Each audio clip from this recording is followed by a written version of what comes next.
उसकी खूबसूरत पत्नी थी, अच्छा परिवार था, लेकिन उसके बावजूद वो अपनी खूबसूरत पत्नी को छोड़कर उसका दिल एक किन्नर के ऊपर आ गया था।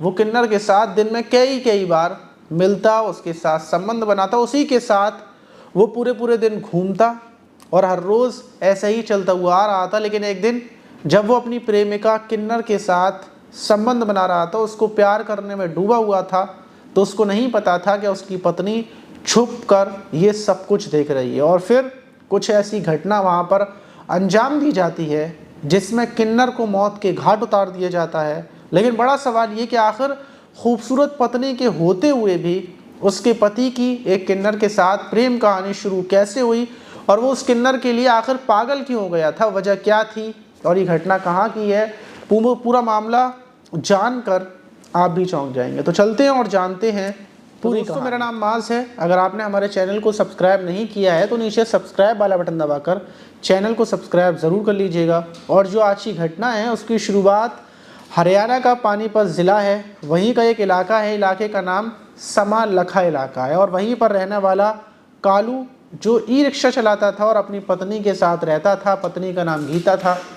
ज़िंदगी बिल्कुल ठीक ठाक चल रही थी, पति थोड़े बहुत पैसे कमा कर लाता, अपनी पत्नी को देता, सारी चीज़ें बिल्कुल नॉर्मल चल रही थी।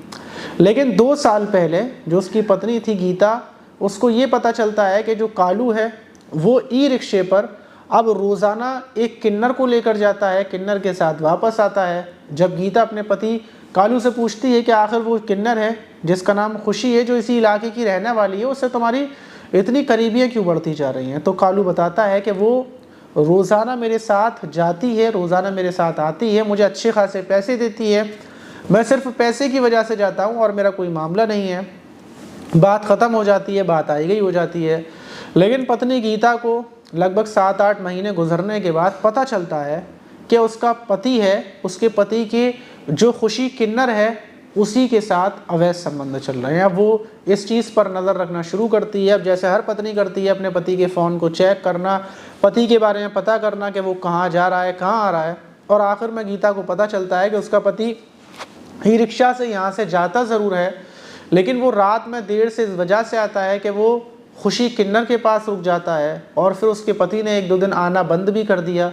वो कभी कभी रात को आता नहीं था, बोलता था कि मैं रात में ई रिक्शा चला रहा हूँ, इसलिए मैं कल आऊँगा, परसों आऊँगा। जब ये बात पत्नी को पता चलती है तो वो बहुत ज़्यादा अपने पति को समझाती है, उसके सामने मिन्नतें करती है, हाथ जोड़ती है, उससे बोलती है कि तुम खुशी किन्नर से दूरी बना लो, आखिर तुम उसके पास उसके प्यार में इतना क्यों फंस चुके हो। और जब वो ये समझाता तो हमेशा जो उसका पति कालू था वो यही बोलता था कि नहीं, वो सिर्फ मेरी दोस्त है, क्योंकि वो मुझे सवारियाँ दिलवाती है, वो मेरे साथ अलग अलग जगह पर जाती है। और अब कालू पैसे भी बहुत सारे लाने लगा था। पहले वो 700-800 रुपये कमा कर लाता, लेकिन अब कभी 2000, कभी 2500, और बेहद ज़्यादा खुश रहता, नए नए कपड़े पहनता। पूरे दिन अब वो किसी भी सवारी को लेकर नहीं जाता, बस खुशी किन्नर के साथ ही जाता, उसके साथ वापस आता और पूरे दिन उसके साथ उसके कमरे पर ही रहता। खुशी किन्नर की उम्र 21 साल थी। खुशी जो किन्नर थी वो पहले एक लड़का था, उसका नाम पहले अनिल था, लेकिन उसके बाद वो किन्नर बन गया। और किन्नर बनने के बाद उसने अपना खुशी नाम रख लिया और जो किन्नरों का ग्रुप था उसमें ज्वाइन हो गया। लेकिन इन सब चीज़ों के साथ सारा मामला बराबर चलता हुआ आ रहा था। लेकिन 20 अगस्त को अचानक से पता चलता है कि खुशी किन्नर को उस महिला ने, जो गीता महिला है, उसने खुशी किन्नर के कमरे में घुसकर उसको बहुत बुरे तरीके से पीटा है। लोहे की जो आग जलाने वाली होती है, जो लोहे की रॉड होती है, उससे खुशी किन्नर के सर पर वार किए हैं। और जो बाटा होता है, सिलबट्टा, उससे खुशी को मारा है और उसके पति के सामने। बड़ी हैरान करने वाली बात थी। वहीं खुशी किन्नर को वहीं का जो सिविल अस्पताल था वहाँ पर ले जाया जाता है, इलाज शुरू हो जाता है। दूसरी तरफ पुलिस जांच पड़ताल में लग जाती है कि आखिर मामला क्या है।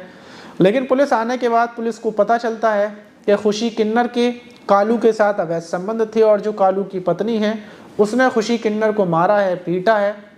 वहीं 20 अगस्त से 27 अगस्त तक बराबर ट्रीटमेंट चलता है। लेकिन जब जो सिविल अस्पताल था पानीपत का, जब वो इस चीज़ को हैंडल नहीं कर पाते, खुशी किन्नर की हालत को गंभीर देखते हुए वो कानपुर के मेडिकल कॉलेज में खुशी किन्नर को रेफ़र कर देते हैं। और वहाँ पर पहुँचने के बाद खुशी किन्नर की मौत हो जाती है। मौत के बाद पुलिस फौरन जांच पड़ताल में लगती है। मामला सुर्खियों में आ जाता है कि किन्नर को बड़ी बेरहमी से अवैध संबंध की वजह से मारा गया है। और फिर जो महिला थी गीता, उसको गिरफ्तार किया जाता है, कालू को गिरफ्तार किया जाता है। अब कालू से पूछताछ की जाती है कि आखिर उस दिन कमरे के अंदर क्या हुआ। गीता से पूछताछ की जाती है। पुलिस पूरे तरीके से जब छानबीन करती है तो पुलिस को पता चलता है कि जो खुशी किन्नर थी, इसका काम था कि यहीं पर ये कमरे में रहती थी और इसका काम था कि सुबह के टाइम पर ये अपने घर से निकलती थी और ये जो बस स्टैंड होता है वहाँ पर बसों में लोगों को दुआ देने के बहाने उनसे थोड़े बहुत पैसे मांगा करती थी, किसी से 10, किसी से 20, और यही इसका काम था। शाम के टाइम ये वापस आती और इसी वजह से आने जाने का जो रास्ता था, इसीलिए इसने कालू से दोस्ती कर रखी थी। कालू को ये फ़ोन करती थी। दोनों के आने जाने के बीच में ही दोनों की करीबी हुई, दोस्ती हुई और दोनों एक दूसरे से प्यार करने लगे थे। दोनों एक दूसरे से शादी करना चाहते थे। जो कालू था वह अपनी पत्नी गीता को तलाक देना चाहता था और यही वजह थी कि गीता की मानसिक स्थिति खराब हो चुकी थी। जब एक पत्नी को बिल्कुल अलग कर दिया जाए, उसका पति कहीं और जाकर रहने लगे, तो इससे ज़्यादा दुख की क्या बात हो सकती है। इसीलिए गीता बहुत ज़्यादा परेशान थी। वो खुशी और कालू दोनों को समझा रही थी कि दोनों अलग अलग हो जाएं, कालू अपनी फैमिली में वापस आ जाए। लेकिन कालू खुशी के ऊपर मरने लगा था और खुशी कालू के ऊपर।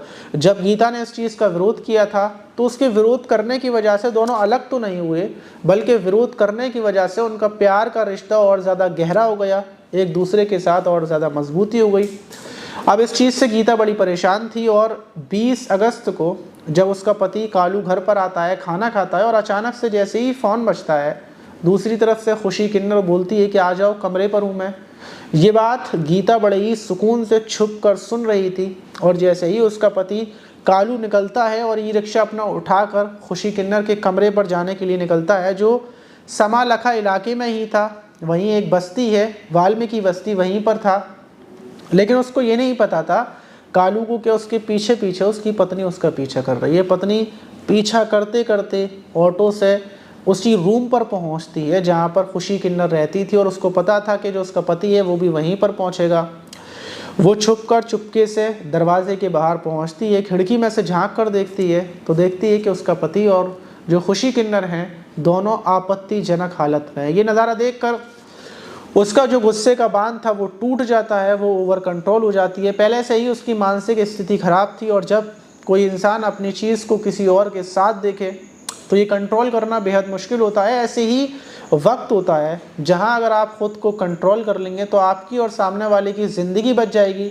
लेकिन हर कोई इस चीज़ पर कंट्रोल नहीं कर पाता और जो गीता थी उसका भी कंट्रोल का बांध टूट जाता है और वो फ़ौरन गेट में धक्का देती है, गेट को बजाती है। जब तक जो कालू था वो गेट खोलता है, गीता अंदर घुसती है। गीता अपने पति को बुरी भली गालियां बकने लगती है, बहुत बुरा बोलने लगती है। लेकिन वो इतना भी गुस्सा था वो अपने पति के ऊपर निकालती है। लेकिन उसके बाद वहीं पर रखी हुई लोहे की एक रॉड उठाकर वो खुशी किन्नर के ऊपर ताबड़तोड़ वार शुरू कर देती है। वहीं पर बांटा पड़ा हुआ था जो सिलबट्टा वाला होता है, वो पत्थर को उठाती है और उससे खुशी के ऊपर ताबड़तोड़ वार करती है। और जब तक करती है जब तक वो गंभीर रूप से घायल नहीं हो जाती। उसका पति वहीं पर खड़ा हुआ नज़ारा देख रहा था। पति ज़रा सा भी अपनी पत्नी को दूर नहीं करता, हटाता नहीं है।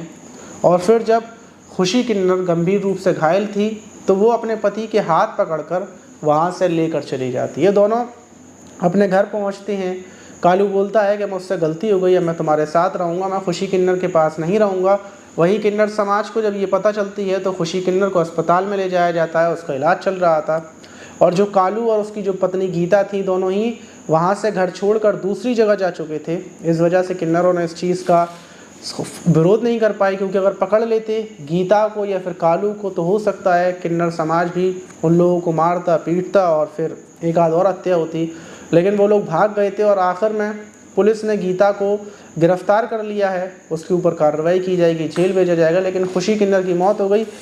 लेकिन इन चीज़ों में बड़ा सवाल ये आता है कि आखिर एक शादीशुदा इंसान जो शादीशुदा होता है फिर वो अच्छी खासी ज़िंदगी जी रहा होता है, उसकी पत्नी भी उसकी पसंद की होती है, लेकिन फिर भी उसका दिल किसी तीसरे के ऊपर क्यों जाता है, चाहे वो लड़की हो चाहे लड़का हो, ऐसा क्यों होता है? तो इसकी ख़ास वजह ये होती है कि वैसे ज़्यादातर किसी लड़की के ऊपर जाता है या लड़के के ऊपर तो जो चीज़ हमारे पास होती है उससे अक्सर इंसान का मन भर जाता है, लेकिन वो चीज़ ही उसके लिए कीमती होती है जो उसका खुद का होता है, वही उसका अपना होता है। जो बाहर के लोग मिलते हैं थोड़े टाइम के लिए, वो आते ज़रूर हैं और अपना वक्त काट कर मज़े लेकर और फिर चले जाते हैं।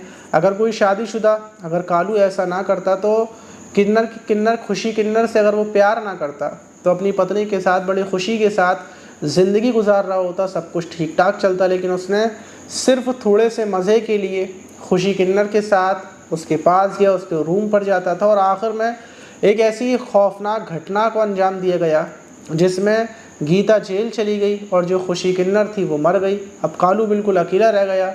अब हो सकता है जो किन्नर समाज है वो कालू को भी परेशान करे और समाज कालू के ऊपर कितने ताने मारेगा और कालू कैसे रहेगा। तो ये बहुत सारे सवाल हैं। तो इसीलिए जितनी चीज़ आपके पास है उसी में खुश रहें। इस घटना से यही सीखने को मिलता है, अगर आप ज़्यादा के चक्कर में इधर उधर हाथ फेंकेंगे तो जो आपके पास होगा वो भी चला जाएगा और हो सकता है आपको अपनी जान से भी हाथ धोना पड़ जाए या फिर आपको जेल हो जाए। क्योंकि अगर जो गीता थी वो खुशी किन्नर को ना मारती, क्योंकि वो तो मानसिक रूप से पागल हो चुकी थी और पागल इंसान कुछ भी कर सकता है, वो खुशी किन्नर के ऊपर हमला कर रही थी, वो अपने पति को भी मार सकती थी। तो इसीलिए जो चीज़ आपके पास है बस उसी में रहें, ज़्यादा इधर उधर ना जाएं। यही इस वीडियो से सीखने को मिलता है। आप इस घटना पर क्या बोलना चाहिए कमेंट बॉक्स में ज़रूर बताइएगा।